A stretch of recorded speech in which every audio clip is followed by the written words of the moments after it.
You're listening to the Farm Report Podcast with Jake and Corey, brought to you by Indians Baseball Insider and broadcast on the Smoke Signals Podcast Network. We're talking Tribe. Listen, let's play ball. Shoot now, wild. Let's play ball, baby. Bang down the stones. Play ball.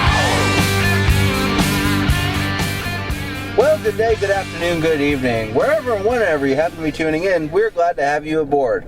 I'm Jake Duncan, minor league content coordinator for Indians Baseball Insider, and once again, in the same automobile studio, I am joined by my co-host, Mahoning Valley Scrappers beat writer for IBI, Corey Christen. Corey, how you doing?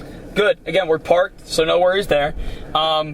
I'm fine. The All-Star break's here, and we're all kind of relaxing and kind of resetting. I think we're kind of doing the same and taking a step back and starting to look at things from a different perspective, and it's refreshing is what it is. And we're always working here, and but with the teams on the All-Star break, this gives us a good chance to kind of go more into things, more in depth into things, and we kind of start to sort out the who's who from the what's what, if you will. And I think from here on out, at least on this show, we're really going to be kicking it up a notch. So glad to be back, Jake. Sitting comfortable in your car again. We're in the Rubber City this week, and we're going to be hitting. Again, we talked about going to Lake County. I know you're going to be in Lynchburg for some content soon, so we're going to be moving here with the minor league side of things. Yep, second half about to get underway, and yeah, we got a lot more stuff to cover, and we'll be talking about what we're most looking forward to in the second half, kind of wrap up the show here. But since the All-Star break is just wrapping up now, I want to talk about not only the Major League side happened, that all went down in San Diego. You know, we had three Indians prospects playing in the Futures game: Francisco Mejia, Clint Frazier, and Yandy Diaz, we talked about last week. On the minor league side, though, the AAA All-Star game happened between the Pacific Coast League and the International League. And the Columbus Clippers had three representatives there. Eric Gonzalez, Mike Clevenger, and Sean Armstrong. Now they all played a key role in the International League's victory over the Pacific Coast League. Early on, I believe Eric Gonzalez I think he actually opened the scoring with a early game home run, and Mike Clevenger and Sean Armstrong each turned in some shutout appearances. I'm going to pull up the box score now, but we'll talk first about the AAA All-Star game, and then of course the AA All-Star game, which I had the chance to be a part of. But let's stick with the AAA for now and talk about the three guys who participated and what part they played in it. Corey, what do you think of the guys who were represented there? I think the shining performance of those three guys was Clevenger. Going up to Cleveland during the season and getting the taste of big league experience was great for him. Going back down to AAA, it's certainly not a talent issue. We know what he has. We know the stuff he throws. But I think for him to get out there in that All-Star game and to perform the way he did, I believe he pitched a scoreless inning. Yes, he did. I think that was good for him. I think that might boost him up a little bit, his confidence. And with the trade deadline coming up soon, if he's a guy who teams are looking at, if the Indians are looking to move, and as soon as we're getting closer and closer to the deadline, and more is being said about who's moving or who's going to be looked at, and Clevenger could be one of those guys. And we know in the offseason, Cincinnati wanted him and then some for Todd Frazier, and the Indians didn't bite on it, but he's a guy who's obviously getting some attention. So I think him performing the way he did, I know it was only one inning, but that scoreless inning against the best of the best in AAA, I think that was good for him. Eric Gonzalez with the home run. It is what it is. We know what he brings to the table as a prospect. We know he's versatile as an infielder. We know he has a little bit of pop in the bat, so the home run shouldn't really surprise anybody. He has some pop. Armstrong, he's been up in Cleveland before, so he's just another guy who I think once we look into bullpen depth, when the 40-man call-ups come around, he's going to be one of the first guys that get called up, I think. So all three of those guys certainly deserving to be all-stars, and I think their performances certainly show for themselves. Yeah, just going over their performances, Gonzalez did get the scoring going for the International League with a solo home run in the second inning. That was his lone hit of the day, as he went 1 for 4 with that RBI and that run scored, obviously on the home run. As far as Clevenger and Armstrong, Clevenger 1 inning, scoreless inning. He struck out 2. Armstrong pitched 2/3 of an inning, didn't allow a runner to reach base, struck out both batters he faced. So very nice showing for the Columbus Clippers and the International League's 4-2 win over the Pacific Coast League.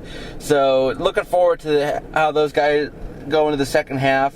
And yeah, you mentioned those are 3 guys who could definitely find their way onto the Indians Major League roster at some point in the second half.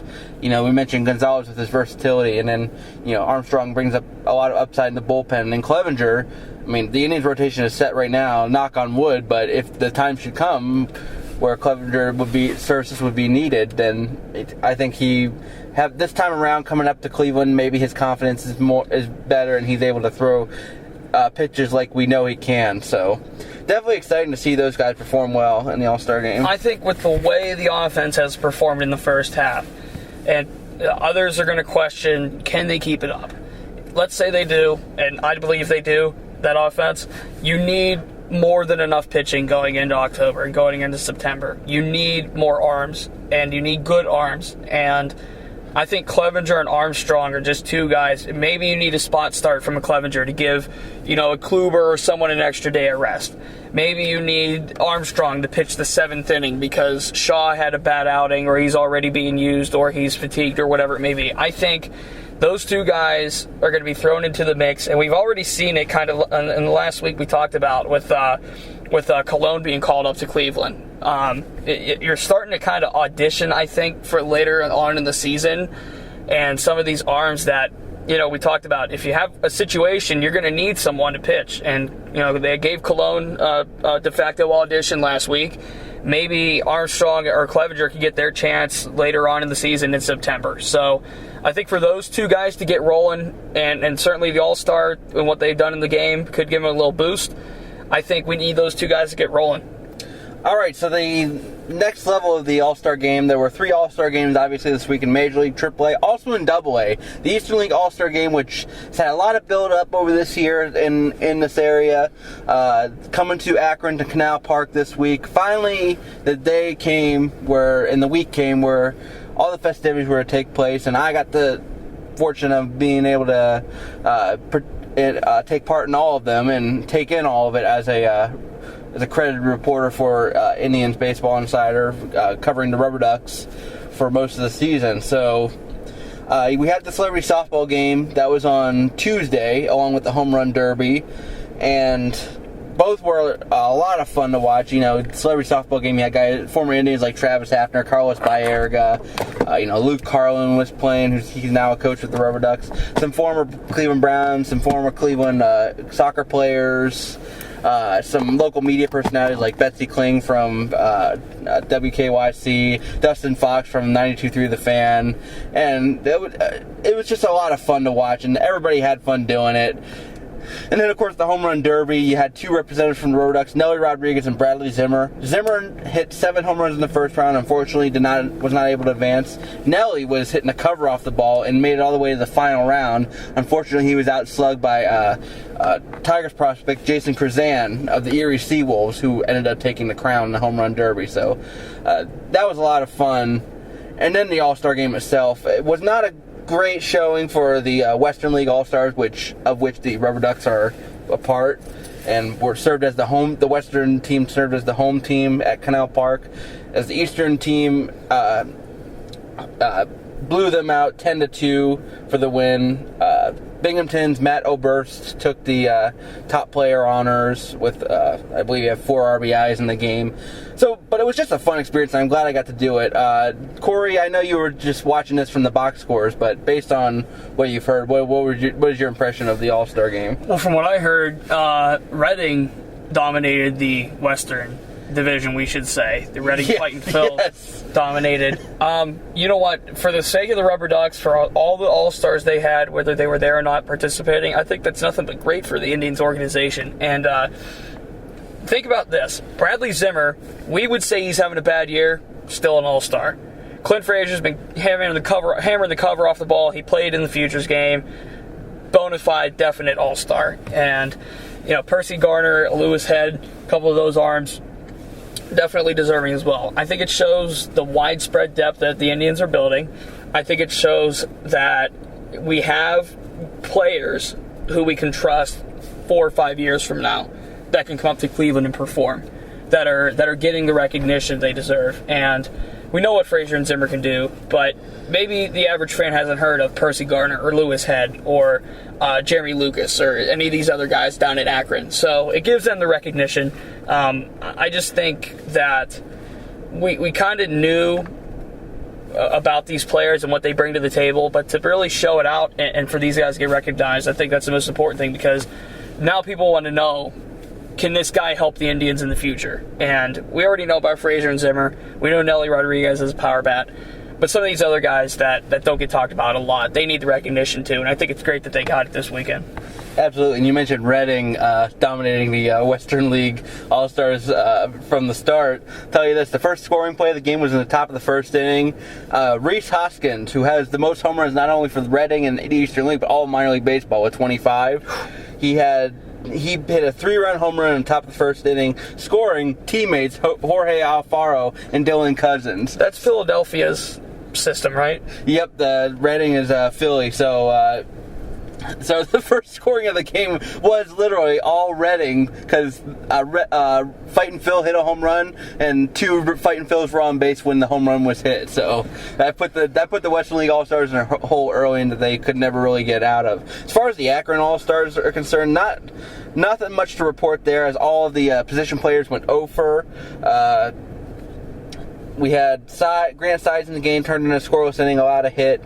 Lewis Head allowed a run on 3 hits. JP Fireisen got knocked around pretty good. In the 9th inning, he gave up 2 runs on 5 hits. So, but even so, when the All-Star Game performance doesn't really matter. It's about the experience, and I heard nothing but great things from both players, from fans, from coaches, from everybody who was involved. They had nothing but great things to say about the job Akron did, and our friend Adam Lieberman, the public relations director, Jim Fander, the GM, Ken Babby, the owner.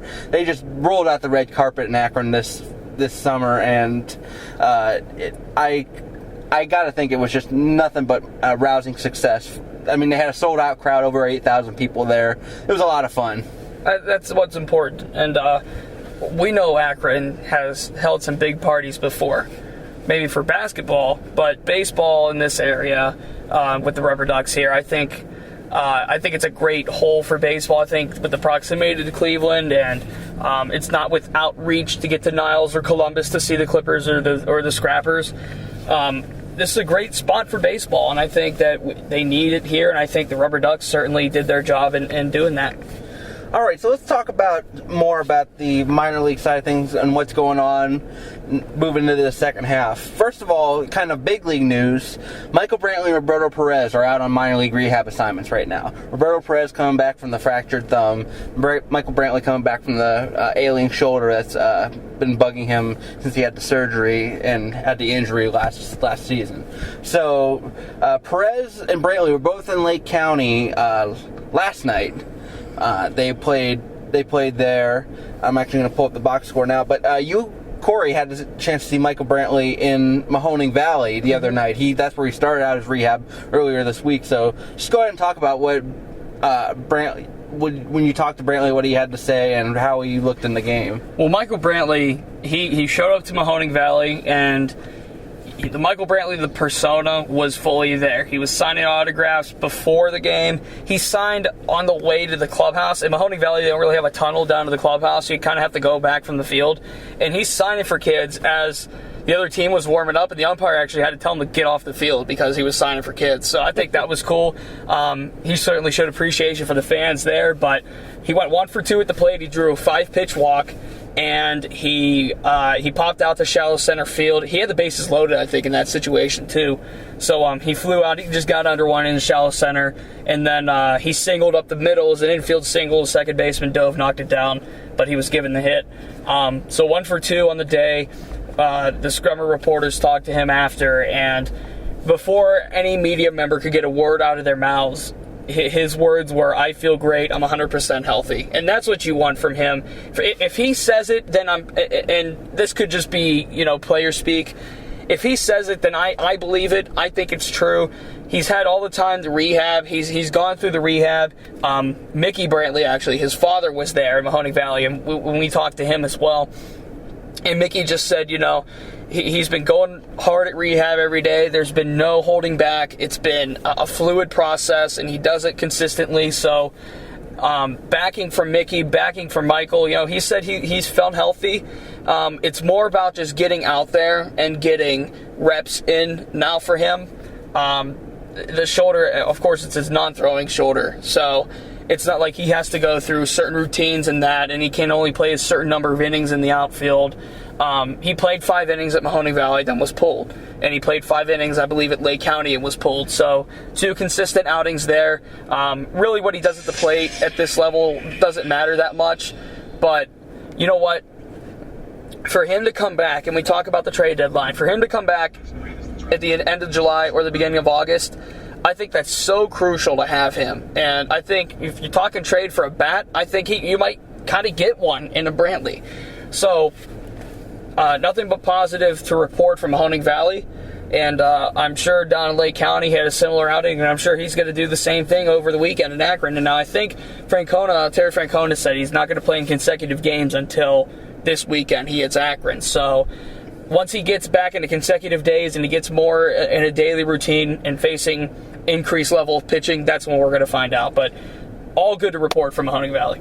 Tentatively, he's scheduled to play in consecutive games on Friday and Saturday as the Rubber Ducks take on the Erie Seawolves at Canal Park. As far as his outing in Lake County, which I was trying to pull up, and I apologize for that sound coming through there. It's still doing it again. But no, Brantley's final line from Mahoning Valley went 2 for 3, had a double, saw 12 pitches, and then Roberto Perez went 0 for 2, had a walk. So it was kind of, it's only one outing, but those were kind of typical outings that we see from both Brantley and Perez. Perez is a guy who doesn't hit the ball much, but he'll get on base a lot. And then Brantley's a guy, he'll lace those doubles into down into the corners and into the gap. So it was nice to see that kind of typical line score from both Brantley and Perez. And I'm looking forward to seeing. I don't know what Perez's next step in his rehab is at this point, but I know that Brantley's coming to Akron this weekend. I'm looking forward to seeing that. Yeah, I think we're a couple weeks away from Perez. They certainly did perform well in Lake County. So. Nothing but positive this week, and I think for Brantley, we're going to see him soon. For Perez, it's going to be a little bit longer. So, again, nothing but positives from those two. So shifting gears back to the minor league side of things, one of our favorite affiliates to talk about this year is Lynchburg. Not only because it has the great talent there, but we all feel like we should. Since it's so far away, people don't really know exactly what's going on, or at least that's the way we feel. We feel like we need to kind of convey what's going on because there's so much distance separating the prospects there from the casual fan here in Northeast Ohio. So 2 guys are on hit streaks. We talked about the Greg Allens, Bobby Bradleys, Julie Merriweather when he was there, and now he's in Akron. 2 guys who are kind of lesser known guys who are on hot streaks right now are Anthony Santander and Mark Mathias. Both of them are batting well over 300 over the last 10 games. They're having a great month of July. Santander's hitting more home runs, starting to hit for more power. Mathias is just starting to get back to the guy you saw in Mahoning Valley last year, who just kept hitting. And he's kind of been, on the year he's been batting like around 250, 260. So now he's getting that average a little bit up again with this recent hit streak.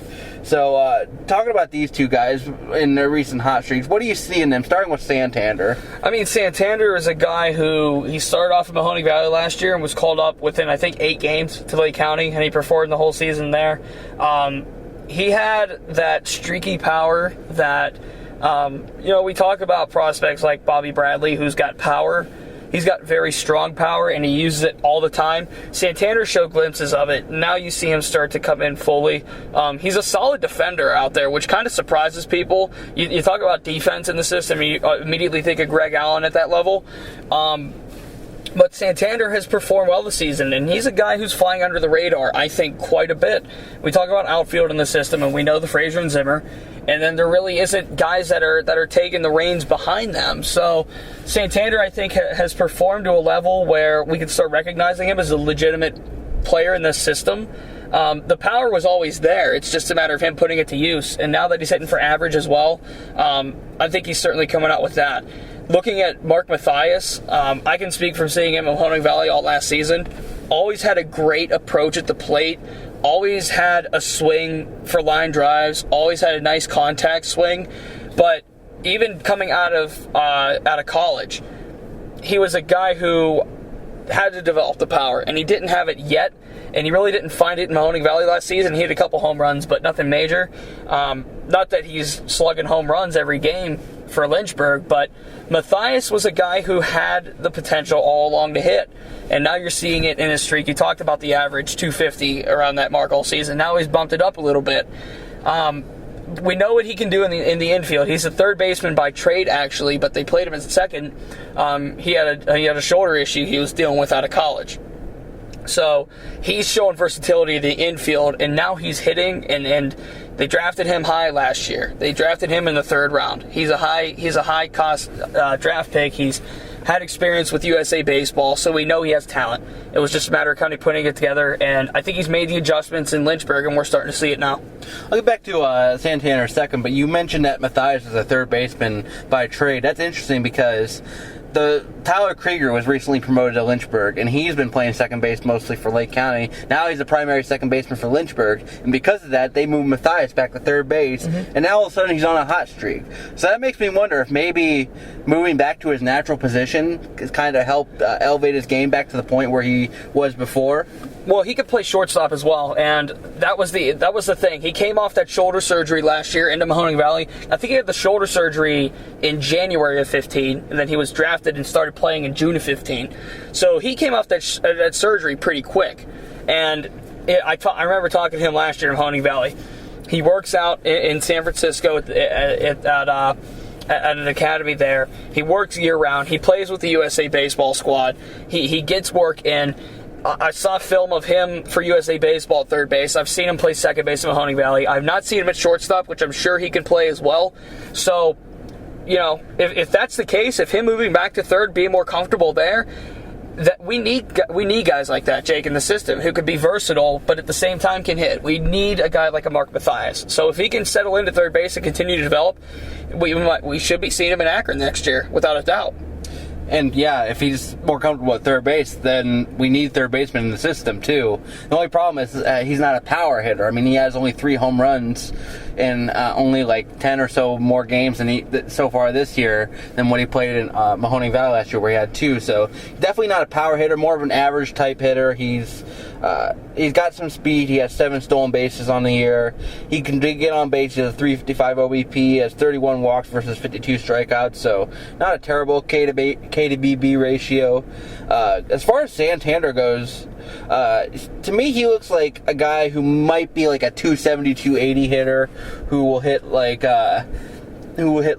15 home runs a year, maybe 20. He's not going to hit the 25 to 30, that huge slugger mark. And I don't know if this is a perfect comparison, probably not, but I think of Lonnie Chisenhall when I think of Santander, and I think of Lonnie Chisenhall, the outfielder, and what he's done, because Chisenhall is a guy who is going to hit probably at his best 270, 280, 10, 15 home runs a year, and play decent defense in the outfield. And to me, that's what the profile of Santander fits right now. And you look at his stats this year, batting 278. He has 10 home runs on the year already, 59 RBI. So he might be a guy who could hit 15 to 20 by year's end. What's his on-base percentage? He has a 353 on-base percentage. So, I'll certainly take that from him.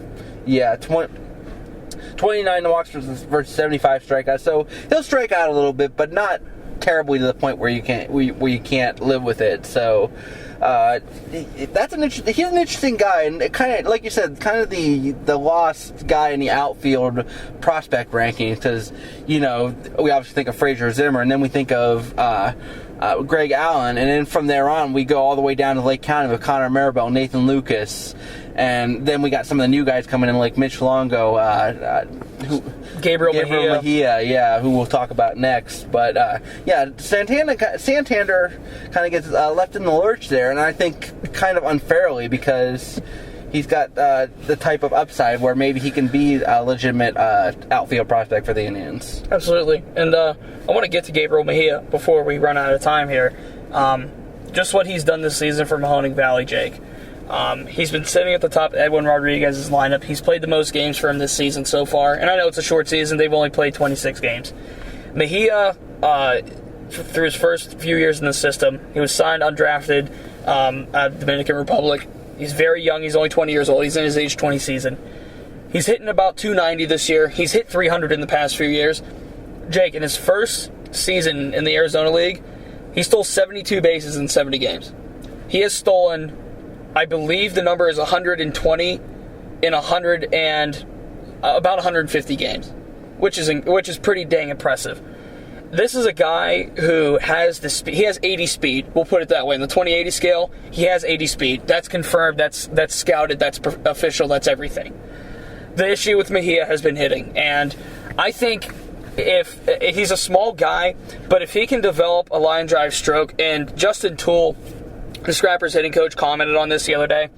Mejia does everything a million miles an hour, but the intent that he has is kind of off. He has the intent to get on base. He just doesn't care how he does it. We'll put it that way.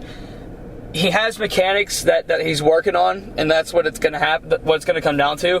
This is an interesting prospect, Jake, because he has the speed and he plays great defense out. He's made some nice catches for Mahoning Valley out in center field, and Edwin Rodriguez has had confidence with him in the top of the lineup, and he's hit him ninth sometimes, which I consider to be a second leadoff hitter in most lineups.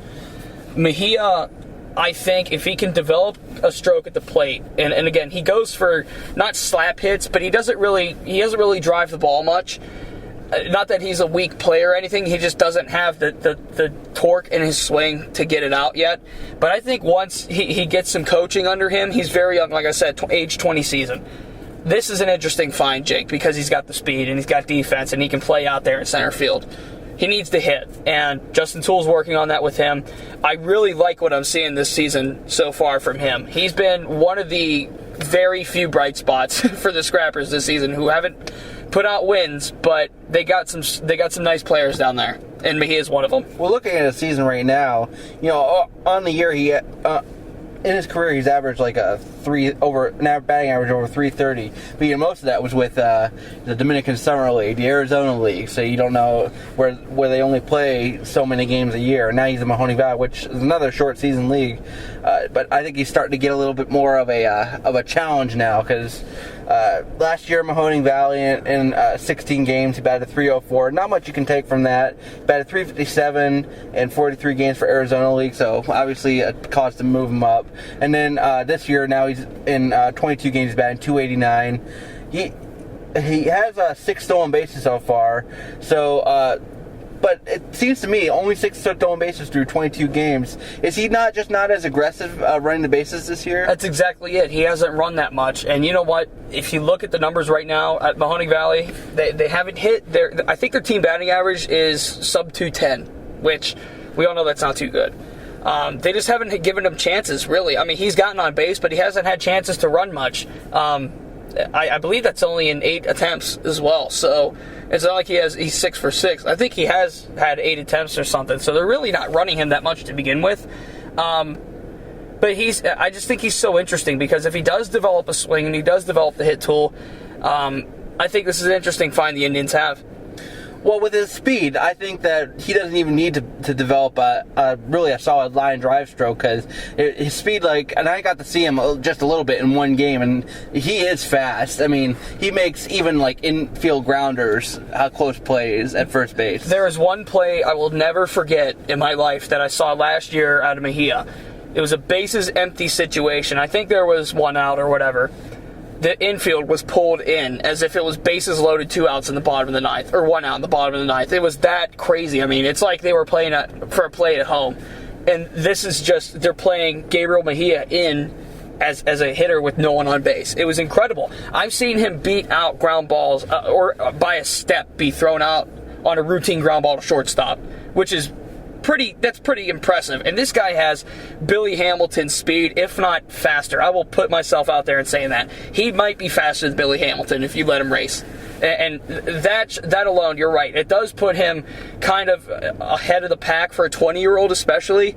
But if he could develop that hit tool, man, I think that would separate him a little bit. And I think that would just get him further in the system, honestly. Yeah, his on-base percentage is at 340, so it's still pretty solid. He has 7 walks versus 17 strikeouts. He's... if I may quote the great Lou Brown in Major League, he says when he talks to Willie Mays Hayes, like, your approach should be to be hitting him on the ground and legging him out. And you don't have to, if you have that type of speed, you don't have to hit line drives to the gaps every single time, because every time you put the ball in play, you're going to make things interesting. That's what I'm saying. Mejia goes a million miles an hour all the time. He's got the great motor, but I think if he could put it together, if he can get some gaps. Yesterday in Mahoning Valley, in fact, in their series wrap up against Tri-City, he smoked the ball down the right field line, and it was like as soon as he left the batter's box, you knew triple. You just knew triple. And even the guys in the press box with me, the official scorer Craig Antush, as soon as it passed the first baseman, he's going, oh, that's 3 all the way. And sure enough, Mejia got in there standing. This guy's just blazing fast. All right, so you got a feature coming up soon that's going to post on IBI about Mejia, so I'm sure you're going to talk about what we talked about and more, so I'm looking forward to seeing that, giving that a read. Absolutely, yeah, it's similar stuff. I got stuff in there from Edwin Rodriguez, the manager. I got Justin Toole. I talked to him about Mejia, got some research on him, so definitely be on the lookout for that. All right, so to kind of wrap up the show today, second half is about to kick off for the season. Only a couple months left in the minor league season. Corey, what 3 prospects are you looking forward to seeing perform in the second half for the Indians? Well, number 1, Bradley Zimmer.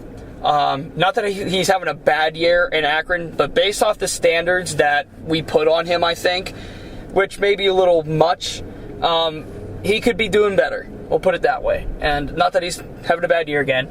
Number 2, Greg Allen. And I'm conducting the Greg Allen train as far as an outfield prospect. If he can continue what he's doing, I think that'll cement himself. He should be in Akron by season's end, I think.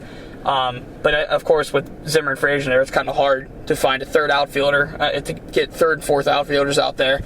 And last but not least, I'm gonna hit one at Mahoning Valley where I cover, and that's Tristan McKenzie. He has a .33 ERA, leading the league so far this season, and he's 0-2. Explain that one to me. So, you know what? He's been firing on the mound. I believe his strikeout to walk ratio is like 26-1. I mean, it's incredible what he's done on the mound this season. So Tristan McKenzie, 18 years old. He's got the stuff. He's got the fastball, and Ty Dickinson has talked about he's starting to develop a third pitch kind of in there, and he's not throwing it much, but he's starting to work it in. So if I can get something on that with him, and I can see him improve in that regard, this guy is top flight, Jake. And we talked last week. There was an outing he had. He threw 64 pitches and 50 strikes in an outing, which is absurd. That's insane. So McKenzie, he's a fire prospect. He's dynamite. I cannot wait to see him in the second half. All right, so my guys are going to be kind of following along the same line as you. My number 1 guy, and this is going to be surprising to you because this has been kind of, you would think, why are you concerned about watching this guy? We know what he brings to the table. Clint Frazier. Mm-hmm. And the reason I say that is because I talked to him after the All-Star game Wednesday night, and what he told me was he has been working this offseason to really kind of solidify his endurance to be able to go and produce for a full season. And I'm looking forward to seeing that, because if you look at his splits for the for entire seasons, throughout his career, he has always had one good half and one bad half. And this, believe it or not, Akron was actually his first All-Star game he's ever appeared in his professional career. So that was kind of surprising to me. And then I realized that he told me he hasn't really played well enough in the first half in his first couple of seasons to really do that. So seeing him kind of put together a full productive season is going to be interesting for me to watch. Number 2, another guy who in Akron who just got recently promoted up there, Julian Merriweather. Guy had a sub-2 ERA in the Carolina League. Started the Carolina-California League All-Star game. Did well there. Comes up to Akron, and, he's all over the place trying to find the strike zone. He's not confident enough to throw strikes. I don't know what it was. Talked to Tony Arnold. He thinks that it might have just been butterflies, all the travel, going to California to pitch in the All-Star game, then coming back, and then coming up to Akron in Double-A. It might have just been a whirlwind for him, and he's just trying to get settled back in. So I'm interested to see if he can get back and regain the form that he had in Carolina. Number 3, I've been thinking about this, and I'm actually going to go with the guy we talked about today, Anthony Santander, because he's a guy who has intrigued me since the season started. He's got power. He's got some power. He's got a couple of good hit tools. He can play good defense, but you hardly hear about him as an outfield prospect. And he's batting close to 280 on the year. He already has double-digit home runs. He's on a hot streak right now. I'm just wondering what we're going to be looking at as far as his final stat line goes at season end, and how is that going to affect his prospect ranking. So I'm looking forward to seeing that. Sounds great. I think that what I'm going to be doing, at least at Mahoning Valley, and I'm sure some of our other beat reporters, Tyler, and those other guys, we're going to try to get to some prospects that don't get a lot of light shed on them. And I kind of started doing with that Mahoning Valley. I talked about Todd Isaacs. I talked about Gabriel Mejia. I've touched on some of the pitching they have down there in Ping Su Chen and Argenis Angulo and those kind of guys. That's what I'm going to be focusing on, is some of these guys we don't hear about much, and especially in the lower levels in Lake County and Mahoning Valley, that need a little recognition. You're going to be expecting content about Jod Carter, who you may or may not have heard of. He's an interesting find that the Indians have in the outfield as well. Some of the pitching Mahoning Valley has, certainly it's deep there. So the second half, we're going to start kicking it up here definitely at the Farm Report Podcast and at IBI. All right, so once again, we got live remote. We're going to try to get that set up for the end of the month at Lake County. So stay tuned for that. Follow us on Twitter. I'm at Jake D Baseball. Corey's at CD Kristen. Check out all of our content, all our links to everything on IBI there. So that's going to do it for us today. Glad you could join us. Ready to kick off the second half here at the AAA levels, AA levels. The lower levels have already had their All-Star break, and they're well underway in their second half. So a lot of stuff going on, still a lot of baseball left to be played, and a lot of prospects to watch. So we'll be here to cover them all. So for Corey Kristen, I'm Jake Dungan. This is the Farm Report Podcast, and we say to you, have a good one.